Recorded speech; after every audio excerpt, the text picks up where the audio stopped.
Hey guys, আসসালামু আলাইকুম। আশা করি সবাই ভালো আছেন। আলহামদুলিল্লাহ, আমিও ভালো আছি।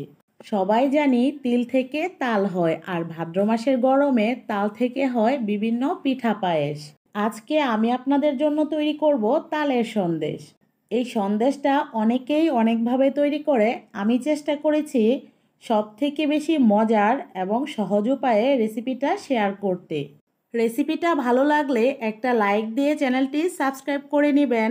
আর যারা অলরেডি করে দিয়েছেন তাদেরকে ম্যানি ম্যানি থ্যাঙ্কস। তো কথা না বাড়িয়ে চলুন বিসমিল্লাহ বলে রেসিপিতে চলে যাই। শুরুতেই চুলায় একটা হাঁড়ি বসিয়ে এর মধ্যে মেজারমেন্ট কাপের 1.5 কাপের মতো তালের পাল নিয়েছি। তালের পালটা আমি আগে থেকে জাল করে অনেকটা ঘন করে নিয়েছি। এখন এর মধ্যে 1/2 কাপ চিনি দিয়ে দিচ্ছি। মিষ্টির পরিমাণটা স্বাদ অনুযায়ী দিয়ে নেবেন। আর দিয়ে দিব মেজারমেন্ট কাপের 1/4 কাপ গুঁড়া দুধ।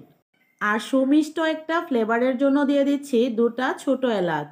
এ পর্যায়ে চুলার জালটা ধরিয়ে সব কিছু একত্রে ভালোভাবে মিশিয়ে বেশ অনেকক্ষণ যাবৎ রান্না করে নিব। আর এই ফাঁকে আমি কিছু গুরুত্বপূর্ণ কথা আপনাদের সাথে শেয়ার করছি। হয়তো আপনারা অনেকেই মনে করেন ভিডিওতে লাইক, কমেন্ট, শেয়ার করলে অনেক টাকা পাওয়া যায়। এই কারণে অনেকেই এগুলো করতে চায় না। কিন্তু আপনারা যখন ভিডিওতে লাইক এবং কমেন্টস করেন তখন আমি অদম্য সাহস এবং ভালো ভালো ভিডিও তৈরি করার মতো অনুপ্রেরণা পাই। আর এগুলোর অভাবে অনেক কুকিং চ্যানেল বন্ধ হয়ে যাচ্ছে এবং অনেকগুলোতে বিভিন্ন ধরনের পাঁচমিশালি ভিডিও আপলোড করছে।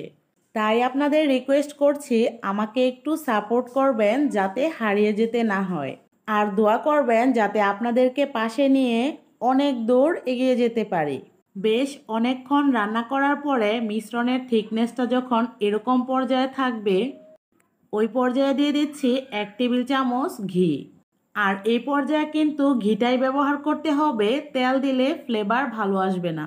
ঘিটা দিয়ে আবারও অনবরত নাড়তে থাকতে হবে, তা না হলে কিন্তু এগুলো নিচ থেকে লেগে যাবে। আরও কিছুক্ষণ রান্না করার পরে মিশ্রণটা যখন এরকম ঘন হয়ে আসলো, এই পর্যায়ে আমি যে এলাচগুলো দিয়েছিলাম সেগুলো ফেলে দিচ্ছি। আবারও 2 মিনিটের মতো রান্না করে নিলাম। এবার মিশ্রণের ঘনত্বটা রাইট পর্যায়ে চলে এসেছে। তাই আমি চুলাটা বন্ধ করে দিয়ে একটা ঢাকনা দিয়ে ঢেকে রাখবো, যাতে এই মিশ্রণটা গরম থাকে। 1 মিনিটের মধ্যেই হাতটা পরিষ্কার করে আবারও ফিরে আসলাম। এখন গরম গরম থাকতেই সন্দেশগুলো বানিয়ে নিতে হবে। তাই সন্দেশ তৈরি করার জন্য পরিমাণ মতো কতটুকু মিশ্রণ আলাদা করে নিয়ে নিচ্ছি। আর সন্দেশগুলো বানানোর জন্য হাতের মধ্যে একটু ঘি মাখিয়ে নিয়েছি। এখন হাতের তালুতে নিয়ে এভাবে ঘুরিয়ে ঘুরিয়ে সন্দেশটা বানিয়ে নিচ্ছি। আসলে এটা বলে বোঝানোর কিছু নেই, আপনারা দেখলেই বুঝতে পারবেন। আমি একটা সন্দেশের শেপ দিয়ে নিলাম। এখন উপর থেকে বাচ্চাদের একটা খেলনা স্পিনারের সাহায্যে ডিজাইন করে নিচ্ছি। আপনারা চাইলে যে কোনো ছাঁচ অথবা কাঁটা চামচের সাহায্যেও ডিজাইন করে নিতে পারবেন। কথা বলতে বলতে একটা সন্দেশ তৈরি করে নিয়েছি, আর এভাবেই বাকি সবগুলো সন্দেশ তৈরি করব। আপনারাও রেসিপিটা ফলো করে বাসায় ট্রাই করবেন, আর খেতে কেমন লাগলো আমাকে কমেন্টসের মাধ্যমে জানিয়ে দিবেন। আলহামদুলিল্লাহ, আমার সবগুলো সন্দেশ একদম তৈরি। চাইলেই সন্দেশগুলো বাদাম কুচি দিয়ে পরিবেশন করা যাবে। আমি এগুলো এভাবেই পরিবেশন করছি কারণ এগুলো দেখতে এমনিতেই অনেক সুন্দর লাগছে। আসলে সন্দেশগুলো দেখতে যেমন সুন্দর, খেতেও কিন্তু দারুণ মজার। যারা এতক্ষণ যাবৎ ধৈর্য ধরে সম্পূর্ণ ভিডিওটি দেখেছেন তাদেরকে অনেক অনেক ধন্যবাদ। ভিডিওর কোনো অংশ যদি একটু হলেও ভালো লেগে থাকে তাহলে একটি লাইক দিয়ে চ্যানেলটি সাবস্ক্রাইব করে নেবেন। দেখা হবে পরবর্তীতে নতুন কোনো রেসিপির সাথে। সেই পর্যন্ত সবাই অনেক অনেক ভালো থাকবেন আর আমার জন্য দোয়া করবেন। আল্লাহ হাফেজ।